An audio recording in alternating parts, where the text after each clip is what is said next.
and objective of teaching science at upper primary, secondary and higher secondary level as per NCF 2005। मतलब विज्ञान का जो अभ्यासक्रम है, जो करिकुलम है, वो हर एक स्तर पर, उच्च प्राथमिक स्तर हो, मतलब उच्च प्राथमिक स्तर इसका मतलब है कक्षा 5वीं से लेकर 8वीं तक, माध्यमिक स्तर के ऊपर कक्षा 9वीं और 10वीं एंड उच्च माध्यमिक, that means junior college 11-12।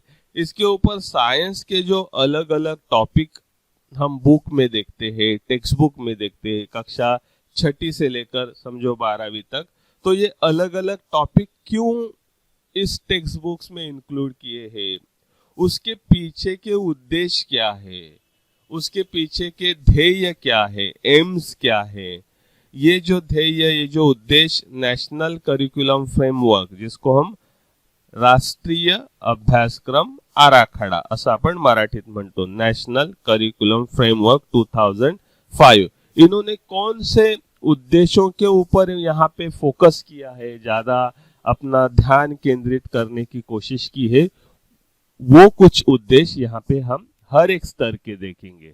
So NCF 2005 जो है, जिसको हम कहेंगे नेशनल करिकुलम फ्रेमवर्क 2005, ये हमने जेंडर के सब्जेक्ट में भी देखा था कि कैसे एनसीएफ वगैरह फ्रेम हुआ, उसकी चर्चा मैं यहाँ पे नहीं करूंगा। सो एनसीएफ 2005 जो है वो कहता है कि good science education, it should be true to child, it should be true to life and it should be true to science. इसका मतलब किसी को कुछ समझ में आता है कि नेशनल करिकुलम फ्रेमवर्क 2005 के अनुसार जो अच्छी विज्ञान की शिक्षा है, that should be true to child, है ना, true to child, that should be true to life and that should be true to science. तो इसका मतलब कोई बताएगा? True to child, true to life, true to science, कुछ आपको अगर समझ में आ रहा है तो आप बता सकते हो। एनीबॉडी? का शिक्षण है तो नेशनल करिकुलम फ्रेमवर्क 2005 के अनुसार it should be true to child, मतलब क्या है कि बच्चों के लेवल के हिसाब से वो एजुकेशन होना चाहिए। इसलिए देखो, हम देखते हैं कि प्राइमरी लेवल पे हम विज्ञान शिक्षा का कंटेंट देखो, आप परिसर अभ्यास या एनवायरमेंटल स्टडीज करके टॉपिक बुक का नाम होता है, तो उसमें आपको दिखाई देगा कि बच्चों का लेवल जो है वो छोटे बच्चे होते हैं, तो उनके हिसाब से उनको आजू बाजू के चीजों के बारे में जानकारी देने की कोशिश की जाती है उस कंटेंट से, उस टॉपिक के जरिए। अगर आप थोड़े से आगे आओ हायर से अपर प्राइमरी लेवल पर, मतलब 6ठी 7वीं 8वीं कक्षा में, तो आपको दिखाई देगा कि विज्ञान के सिंपल कंसेप्ट, छोटे छोटी संकल्पना जो आहेत वो वहां पे उस लेवल पे एक्सप्लेन करने की कोशिश की जाती है।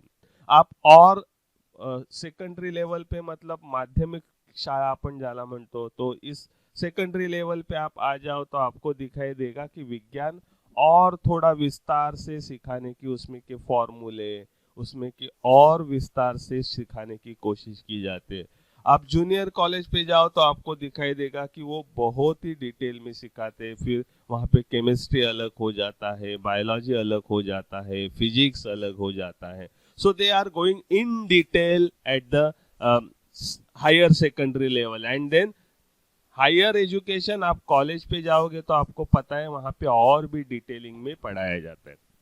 तो इस तरह से that the science education should be true to the child, बच्चों की लेवल, उनकी उम्र, उनकी समझ, इसके हिसाब से विज्ञान शिक्षा जो है उसकी रचना करनी जरूरी है। It should be true to life, ये भी राजश्री ने सही कहा। ट्रू टू लाइफ मतलब क्या है कि उनसे जीवन से संबंधित समस्या, जीवन से संबंधित टॉपिक के ऊपर उसमें कंटेंट होना चाहिए, उसमें उदाहरण होने चाहिए, उसमें एक्टिविटी उस तरह से होने चाहिए जो कि बच्चे अपने लाइफ में उसको वो अनुभव कर सके, है ना। तो शिक्षा, विज्ञान की शिक्षा देते वक्त हमें ये भी सोचना चाहिए that education should be true to life. उनके जीवन से, अनुभव से जुड़ी विज्ञान की शिक्षा होनी चाहिए। उनके जीवन में जो वो आजू बाजू में परिसर में जो देखते हैं, उस प्रॉब्लम के ऊपर उनको हल मिल सके, उनको जवाब मिल सके, सॉल्यूशन मिल सके, इस तरह की विज्ञान की शिक्षा होनी चाहिए। And it is also true to science. मतलब साइंस का मतलब क्या है? तो साइंस से हम बच्चों में लॉजिकल थिंकिंग डेवलप करते हैं, इंटेलेक्चुअल वैल्यू हम उनमें डेवलप करते हैं। लॉजिकल थिंकिंग का मतलब होता है तर्क शास्त्रीय विचार करना, तर्क लावना, है ना। अपन बोलते हैं लॉजिक क्या है इसमें, तो लॉजिकल थिंकिंग है। इंटेलेक्चुअल वैल्यू डेवलप हम उसमें से करते हैं। साइंटिफिक एटीट्यूड या साइंटिफिक टेम्परामेंट उसमें से हम डेवलप करते हैं, जिसको हम कहते हैं वैज्ञानिक दृष्टिकोण, ताकि वो अंधश्रद्धा के जैसे चीजों के ऊपर ध्यान ना दे सके। तो इन सारी बातों का ध्यान हमें रखना चाहिए जब हम विज्ञान की शिक्षा का सिलेबस तैयार करेंगे। ये एनसीएफ 2005 ने कहा है। सो बहुत ही बढ़िया जवाब दिया राजश्री ने।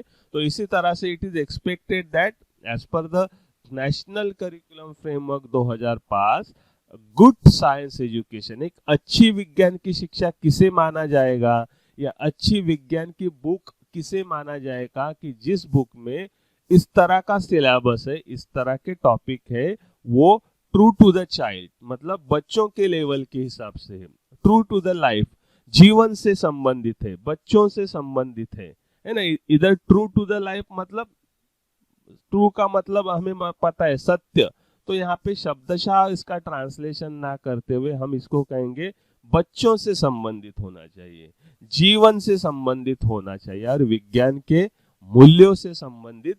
ये अच्छी विज्ञान शिक्षा का सिलेबस तैयार करते वक्त ये 3 बातें हमें ध्यान में रखना बहुत ही जरूरी है।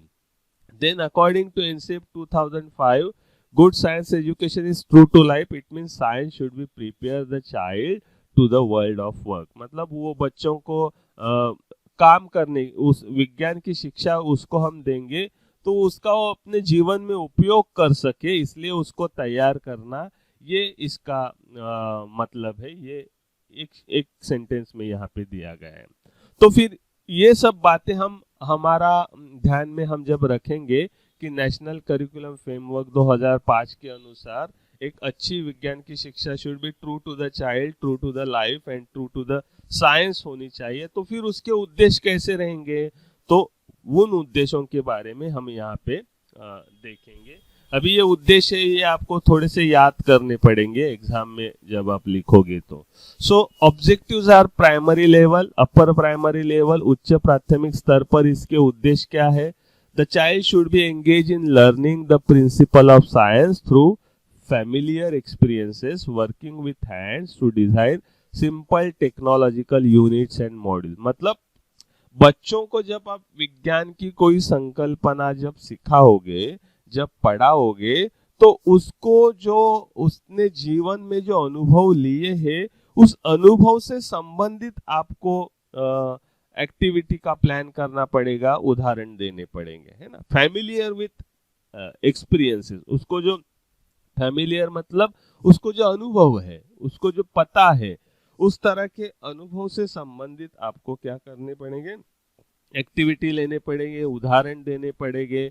उस तरह के आपको कभी कभी मॉड्यूल तैयार करने पड़ेंगे, जबकि आप कुछ बच्चे असाइनमेंट में अभी आप मॉडल तैयार करने वाले हो, तो that model should be related to the concept that you are going to teach.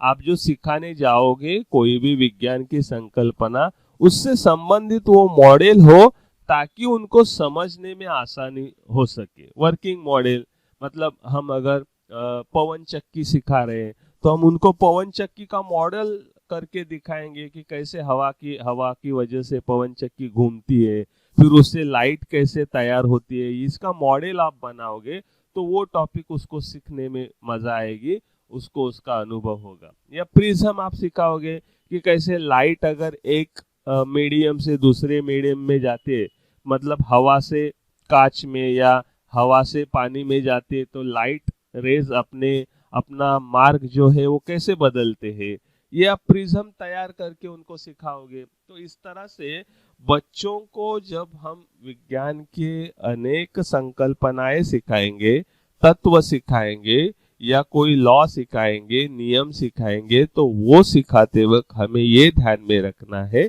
कि हमें ज्यादा से ज्यादा टीचिंग एड का उपयोग करना है, मॉडल का उपयोग करना है, और उन्होंने जो पहले अनुभव लिया हो उस अनुभव के आधार पर उदाहरण देके हमें वो सिखाना चाहिए। ये इसका एक उद्देश्य है।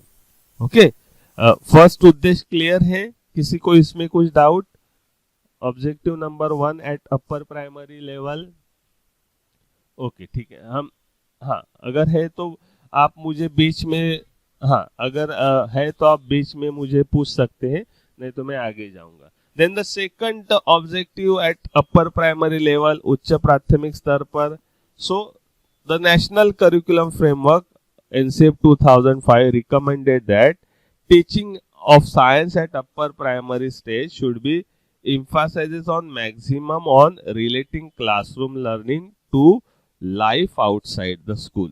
मतलब NCEP 2005 ने रिकमेंड किया है, मतलब सुझाव दिया है, असं सूचित केलेला आहे। रिकमेंडेड म्हणजे सूचित करणे। सो NCEP 2005 ने ये सूचित किया है, ऐसे सुझाव दिया है कि जब हम अपर प्राइमरी लेवल पर साइंस की शिक्षा देंगे, एजुकेशन देंगे, तब जो हम क्लास में बच्चों को पढ़ाएंगे, क्लासरूम लर्निंग मतलब क्लासरूम वर्ग अध्ययन ज्याला आपण म्हणतो, वर्ग अध्ययन, क्लासरूम मतलब वर्ग, लर्निंग मतलब अध्ययन। सो ये वर्ग अध्ययन जो है या क्लास में आप उनको जो पढ़ाओगे वो आपको उनके जीवन से जोड़ना पड़ेगा, मतलब उनके जीवन के उदाहरण आपको देने पड़ेंगे, तभी उनको जाके वो बात समझ में आएगी। समझते?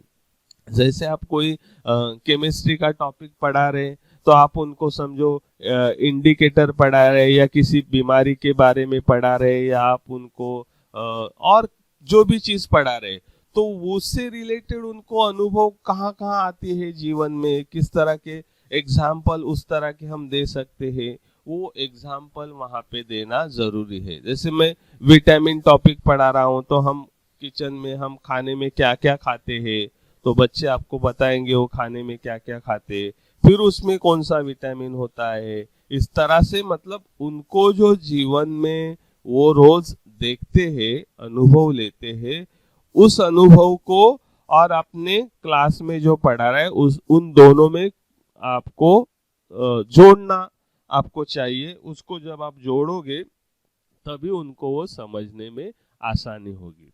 आप फोर्स पढ़ा रहे हो, आप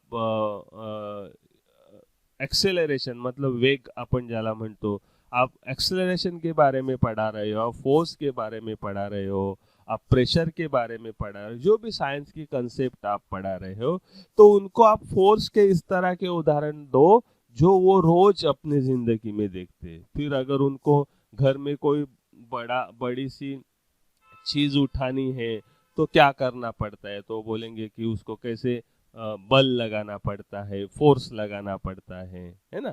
जो उस तरह के उदाहरण आप उनको देंगे तो वो उनको कोरिलेट करेंगे। तो इसलिए साइंस टॉपिक आप जब पढ़ाओगे तो वो साइंस टॉपिक पढ़ाते वक्त आपका क्लास में पढ़ाना और उनके जीवन के अनुभव, इन दोनों में आपको संबंध जो है वो प्रस्तापित करना चाहिए। मतलब आपका क्लासरूम की पढ़ाई उनके जीवन के अनुभव से संबंधित उदाहरणों से जुड़ी होनी चाहिए, त्याच्याशी संबंधित असली पाहिजे, जीवनाशी संबंधित तुमचं वर्ग अध्ययन असलं पाहिजे, तेव्हाच ते त्यांना समजायला सोपं जाईल। So this is the second objective. Then the second objective is that the student should continue to learning more about the environmental and health, including reproductive, sexual health through activities and survey, है ना। तो ये अपर primary level के हिसाब से बच्चे छोटे होते हैं तो उनको एनवायरमेंट के बारे में पढ़ाओ, ये जरूरी है। उनको हेल्थ के बारे में, अपने आरोग्य के बारे में पढ़ाओ, ये जरूरी है। अपर प्राइमरी लेवल के बच्चे मतलब कक्षा 6ठी से लेकर 8वीं तक के। अभी 8वीं के बाद में उनमें रिप्रोडक्टिव, इवन आजकल तो 6ठी 7वीं के बाद ही बच्चों में रिप्रोडक्टिव ऑर्गन डेवलप होने लगते हैं, है ना। हम देखते हैं और ये सबको पता है। इवन 6ठी और 7वीं कक्षा में जाने के बाद ही लड़कियों को नेचुरल पीरियड जो है वो आना शुरू हो जाते हैं। तो ये उनके शरीर में जो बदलाव होते हैं वो क्या है, वो उन्हें समझ आने के लिए इस तरह से रिप्रोडक्टिव एंड सेक्सुअल हेल्थ के बारे में उनको जानकारी देना बहुत ही जरूरी है। नहीं तो बच्चे डर जाएं कि अचानक उनके शरीर में ये क्या बदल होने लगा है। तो इसलिए इस तरह के topic including reproductive and sexual health, ये टॉपिक आपको एक्टिविटी के जरिए, है ना, कुछ उदाहरणों के जरिए उनको ये टॉपिक आपको पढ़ाना चाहिए। सर्वे करना चाहिए, मतलब आपको सर्वे किस चीज का करेंगे, एनवायरमेंट, आजू बाजू में कौन कौन से पेड़ पौधे हैं, आजू बाजू में पानी के सोर्स, वो जिस एरिया में रहते हैं वहाँ पे पानी के सोर्सेस क्या है, तालाब है या फिर विहीर है या फिर नदी है या फिर और कुछ सोर्स है, तो सर्वे करेंगे। उसका वाटर पीने लायक है कि नहीं उसका सर्वे करेंगे। सर्वे करेंगे मतलब वो इंफॉर्मेशन, माहिती गोळा करतील। तो इस तरह का आप इस उच्च प्राथमिक स्तर पर जब हम सिलेबस तैयार करेंगे तो हमें ये देखना जरूरी है कि वो एनवायरमेंट हेल्थ से रिलेटेड उनका सर्वे होना चाहिए, रिप्रोडक्टिव सेक्स से रिलेटेड उनको पहचान उस तरह की उनको करके देना बहुत ही जरूरी है, क्योंकि इस लेवल पे उनमें वो उनके शरीर में वो बदलाव आने शुरू होते। So that's why NCF 2005 suggested that the student should continue to learn more about environment and health, including reproductive and sexual health through activities and surveys. And then the next objective, scientific concepts are to be arrived at mainly from activity and experiment, है ना। तो जो भी आप science पढ़ाओगे तो science पढ़ाते वक्त आप साइंस सिर्फ ब्लैक बोर्ड का उपयोग करके नहीं पढ़ाओगे, ये बात आप हमेशा ध्यान में रखना। आगे जाके आपको अभी जुलाई से मतलब 5 तारीख से आपको लेसन ऑब्जर्व करने हैं और आपको लेसन लेने भी है। तो आपको ये ध्यान में रखना है, साइंस का लेसन है तो उसमें सिर्फ पीपीटी या सिर्फ आपको ब्लैक बोर्ड का उपयोग नहीं करना है, तो उसके साथ साथ आपको एक्टिविटी प्लान करनी है, आपको कुछ प्रयोग करके दिखाना है, आपको कुछ मॉडल से उनको समझाना है, तभी वो साइंस के कंसेप्ट उनको क्लियर होंगे। नहीं तो पढ़ा रहे साइंस और उसको कोई हम प्रूव नहीं कर रहे, प्रूव करने के लिए उसको हमें आपण म्हणतो ना सिद्ध करण्यासाठी त्याला पुरावा आवश्यक आहे। And for to prove that, वो प्रूव करने के लिए हमें क्या करना पड़ेगा, एक्टिविटीज प्लान करनी पड़ेंगी। साइंस सिखाना है तो एक्टिविटीज मस्ट, प्रयोग करके दिखाना ये मस्ट है, इनको टीचिंग एड तैयार करना, मॉडल तैयार करना ये मस्ट है, क्योंकि science, you cannot teach science without proof. Proof के बगैर आप साइंस पढ़ाओगे तो फिर उसमें कोई मतलब नहीं है। तो और इस लेवल पे जो बच्चे छोटे होते हैं अपर प्राइमरी लेवल पे, इस लेवल पे बच्चों को जब आप एक्टिविटी या प्रयोग दिखाओगे तभी उनको समझ में आता है। आप सिर्फ उनको लेक्चर दोगे तो बच्चों की उम्र के हिसाब से उनको वो आसानी से समझ में नहीं आएगा। इसलिए साइंटिफिक कंसेप्ट जब आप पढ़ाओगे इस लेवल पे, अपर प्राइमरी लेवल पे, तो आपको ये प्लान करना है कि आप ज्यादा से ज्यादा एक्टिविटी और प्रयोग आपके पढ़ाने के समय आपको दिखाने हैं। And the fourth one, group activity, discussion, peers and teachers, survey, organising data, their display through exhibition etcetera, इस तरह के होने चाहिए। मतलब चर्चा होनी चाहिए, ग्रुप डिस्कशन होना चाहिए, ग्रुप में आपको एक्टिविटी देनी चाहिए बच्चों को। कभी कभी हम इंडिविजुअली हर एक बच्चों को सेपरेट भी एक्टिविटी दे सकते हैं या ग्रुप में भी एक्टिविटी दे सकते हैं। तो इस तरह से एक्टिविटी दो, डिस्कशन बच्चों का होना जरूरी है, उनको सोचने के लिए अपनी राय उनको बताने के लिए आप उनको मोटिवेट करो। जैसे पीओआर का आपने वीडियो देखा होगा, तो पीओआर में वही तो एक्सपेक्टेड है कि दे प्रेडिक्ट देन दे एक्सप्लेन। वो खुद ही प्रेडिक्ट करते हैं, अंदाजा लगाते हैं और खुद ही एक्सप्लेन करते हैं कि उनको ऐसा क्यों लग रहा है। तो यहाँ पे हम क्या करते हैं, उनको सोचने के लिए मजबूर करते हैं, डिस्कशन के लिए मजबूर, सर्वे उनको करने के लिए बोलो, डेटा इकट्ठा करने के लिए बोलो, माहिती गोळा करायला लावा। ऑर्गनायझेशन ऑफ डेटा मतलब माहिती गोळा करणे। जसं मगाशी म्हटलं, आजू में कितने पानी के सोर्सेस है उनको सर्वे करने के लिए बोलो। फिर उन पानी में से कौन से पानी पीने लायक है सर्वे करने के लिए बोलो। पानी का जो क्या बोलते लेवल है वो साल भर में उसका सर्वे करने के लिए बोलो। एक एक महीने के बाद लेवल उनको चेक करने के लिए बोलो, पानी कितना कम होता है या बढ़ता है। तो उससे उनको पता चलेगा कि पानी का लेवल कब बढ़ता है कब कम होता है, उसके पीछे के कारण क्या है। अपने आजू बाजू में जहाँ पे हम रहते हैं वहाँ पे कौन से पानी के सोर्सेस है। वैसे प्लांट का भी आप सर्वे करने के लिए बोल सकते हो। प्रदूषण अनेक प्रकार के होते हैं, पोल्यूशन का सर्वे करने के लिए बोल सकते हो। और उसका या फिर उनके आजू बाजू के परिसर में उनको जो जो चीजें मिलती है, चाहे प्लांट होंगे चाहे कोई बोन्स होंगे, है ना, हाडं आपल्याला मिळतात बऱ्याचदा इकडे तिकडे पडलेली, चाहे कुछ मेटल्स होंगे, है ना, काही धातु असतील, तो उनको इकट्ठा करने के लिए बोलो, उनका एग्जीबिशन आप लगाओ। तो उससे भी साइंस हम बच्चों को सिखा सकते हैं। तो इस तरह से हम जब एक्टिविटीज प्लान करेंगे अपर प्राइमरी लेवल पे बच्चों को सिखाएंगे, तो इस तरह से उनको सिखाना जरूरी है। ये ऑब्जेक्टिव हमें अपर प्राइमरी लेवल पे ध्यान में रखने हैं। And the last one, national curriculum work recommended as science education at upper primary stage should follow constructive approach for teaching। अभी कंस्ट्रक्टिव अप्रोच फॉर टीचिंग ये क्या है, किसी को पता है? Anybody? Constructive approach for teaching NCF 2005 ने ये रिकमेंड किया है, ये सुझाव दिया है, असं सूचित केलेलं आहे की उच्च प्राथमिक स्तरावर तुम्ही शिकवत असताना सृजनात्मक उपागम किंवा सृजनात्मक पद्धतीचा वापर तुम्हाला करायला। प्लीज प्लीज बोलो प्लीज। हाँ, अप्रोच का मतलब, कंस्ट्रक्ट का मतलब क्या है? हम बोलते हैं ना बिल्डिंग कंस्ट्रक्ट करते, तो मतलब क्या होता है कि बिल्डिंग हम तैयार करते, हम मतलब जो भी बिल्डर होगा, इंजीनियर होंगे, वो लोग बिल्डिंग कंस्ट्रक्ट करते, मतलब वो बिल्डिंग कंस्ट्रक्ट करते। तो वही अप्रोच है। अप्रोच का मतलब मराठी में उपागम लिहून घ्या। कंस्ट्रक्टिव म्हणजे सृजनशील उपागम।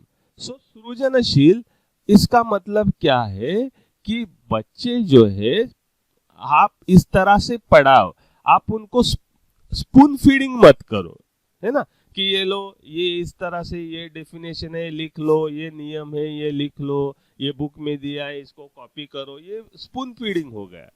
इससे बच्चे क्या होंगे, वो बाय हार्ट करके एग्जाम के लिए अच्छे गुण तो ले आएंगे, अच्छे मार्क्स मिलेंगे, लेकिन उनमें कभी साइंस या साइंटिफिक एटीट्यूड उनमें डेवलप नहीं होगा। वो कभी इंडिपेंडेंटली सोच नहीं सकते, वो अपने लेवल पे सोच नहीं सकते, डिस्कस कर नहीं सकते, कोई खोज आगे जाके कर नहीं सकते। तो इसलिए आपका टीचिंग ऐसे होना चाहिए, बीइंग एज अ टीचर आप साइंस के शिक्षक ऐसे होने चाहिए कि आप उनको रेडीमेड कुछ भी मत दो, उनको सोचने के लिए मजबूर करो, उस तरह से आप एनवायरनमेंट क्रिएट करो।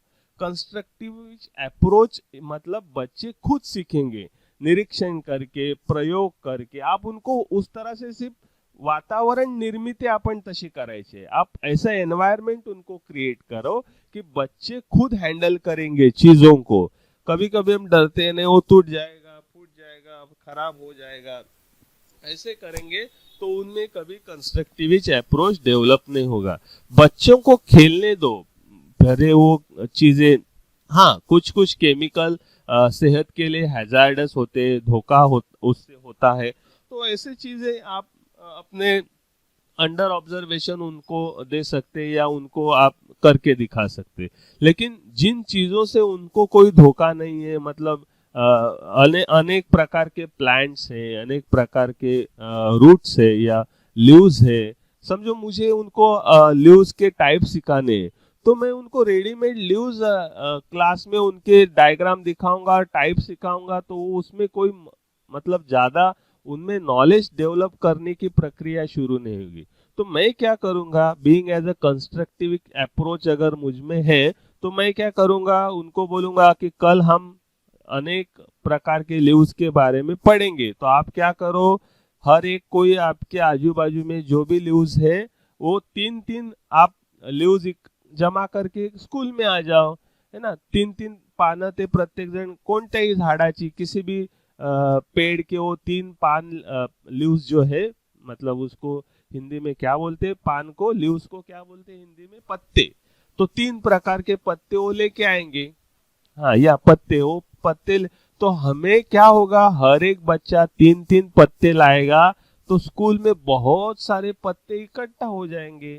फिर मैं क्या करूंगा, उनको बोलूंगा चलो जिनके पास सेम सेम पत्ते हैं वो एक मतलब उसका एक ये करो, एक ग्रुप करो। तो किसी ने आम के पत्ते लाए हैं, किसी ने नीम के लाए हैं, किसी ने पेरू के लाए हैं, तो मैं क्या करूंगा, वो सब पत्ते आम के इकट्ठा करूंगा, पेरू के इकट्ठा करूंगा, किसी ने इमली के लाए होंगे, इमली के इकट्ठा करूंगा। और फिर उससे बच्चे ही से उनको बोलेंगे, आप ये देखो इस पत्ते में इस पत्ते में क्या डिफरेंस है। बच्चे बोलेंगे हाँ सर, ये आम का देखो ये थोड़ा ऐसा है, ये नीम का देखो, या फिर ये इमली का बहुत ही छोटा है। मतलब बच्चे में क्या होगा, वो खुद सीखने की कोशिश करेंगे कि अरे पत्ते तो अलग अलग प्रकार के होते हैं हर पेड़ के। फिर उसमें वेन कैसे है ना, वेन मतलब आपण त्याला मराठी में म्हणतो शिरा, है ना, ते आपण तुम्ही शिकला असाल, वेगवेगळ्या प्रकारचं वेन उसमें होते हैं, शिरा असतात त्याच्यामध्ये, तो उसकी रचना कैसी है ना। तो ये सब हम क्या होगा, इससे बच्चे खुद हैंडल करेंगे, खुद सीखेंगे और उनको आनंद भी बहुत आएगा। तो ये हो गया कंस्ट्रक्टिव अप्रोच। इस तरह से आपको पढ़ाते वक्त आपको ये ध्यान में रखना है कि आपको उनको पूरा सब कुछ, बीइंग एज ए टीचर, आपको जो भी आपको पता है या बुक में लिखा है वही सब आप फटाफट उनको बताओगे, तो उसमें कोई आप पढ़ाने में मतलब नहीं होगा। तो उनको सोचने के लिए, खुद ज्ञान को डेवलप करने के लिए हमें तैयार करना होगा। That is called a constructivist approach. Clear है constructive approach? Is that clear? Okay, कोई और एग्जाम्पल मुझे बताएगा कंस्ट्रक्टिव अप्रोच? आप कोई भी टॉपिक साइंस का पढ़ाने वाले हो, जैसे मैंने अभी पत्ते के बारे में बोला, और कोई कुछ बताएगा कि आप कैसे कंस्ट्रक्टिव अप्रोच से पढ़ाओगे कोई भी topic?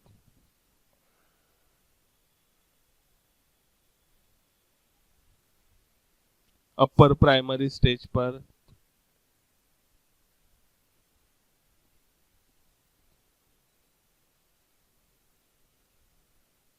Dealers, yes, correct, एक्सलेटली correct. तो अशा प्रकारे उसमें से आप प्रोटीन वगैरह, विटामिन ये भी सिखा सकते हो, बता सकते हो। या तो मोनोकोटोमस डाइकोटोमस सिखाना है, तो मैं क्या करूंगा, सम एग्जांपल ऑफ मोनोकोटोमस लाऊंगा, सम सैंपल ऑफ डाइकोटोमस में लाऊंगा, द्विदल शेंगदाणे वगैरह द्विदल असतात, है ना।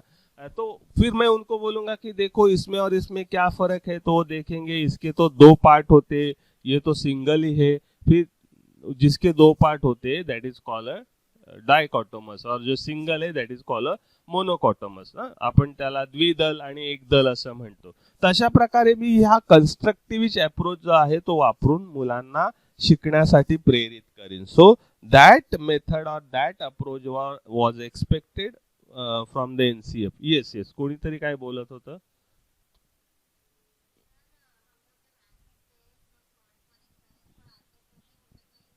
Yes yes, correct,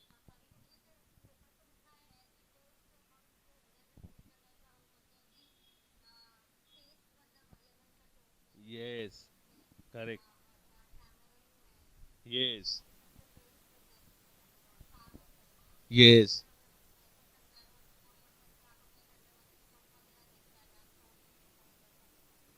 yes yes,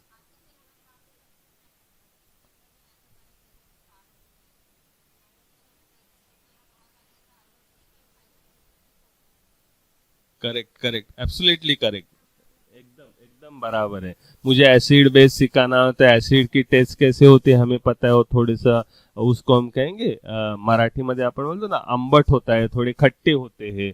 तो फिर खट्टे में फ्रूट इकट्ठा करूंगा तो उसमें फिर इमली है, फिर नींबू है, या फिर कैरी है ना, उसमें क्या होता है, एसिड होता है, और एसिड की वजह से वो कैसे लगते, खट्टे लगते। तो इस तरह से मैं फल अगर मैं इकट्ठा करूंगा, बच्चों को टेस्ट करने के लिए दूंगा, तो हर एक फिर कौन से खट्टे हैं वो खट्टे फल बच्चे उसका एक ग्रुप बनाएंगे, है ना। तो फिर उसमें से वो सीख जाएंगे ये सब फल खट्टे हैं, मतलब इसमें क्या है। तो फिर एज अ टीचर मैं उनको बताऊंगा। तो इस तरह से कंस्ट्रक्टिविस्ट अप्रोच जो है वो ध्यान में रख के हमें बच्चों को सिखाना चाहिए। ये अपर प्राइमरी लेवल पे उद्देश्य एनसीएफ ने दिए हैं, जिनको हमें पढ़ाते वक्त ध्यान में रखना है। क्लियर है सबको objectives at upper primary stage?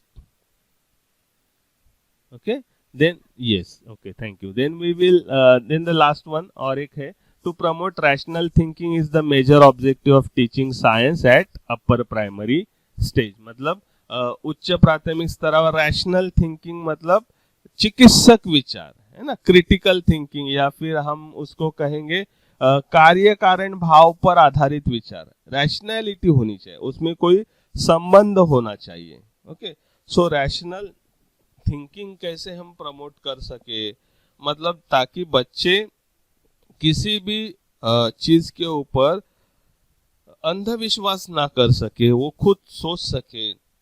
इस तरह से रैशनल थिंकिंग जो है, इस तरह की रैशनल थिंकिंग को हमें ध्यान में रखना चाहिए पढ़ाते वक्त, ताकि बच्चे जो है वो साइंटिफिक एटीट्यूड उनमें डेवलप हो सके, है ना।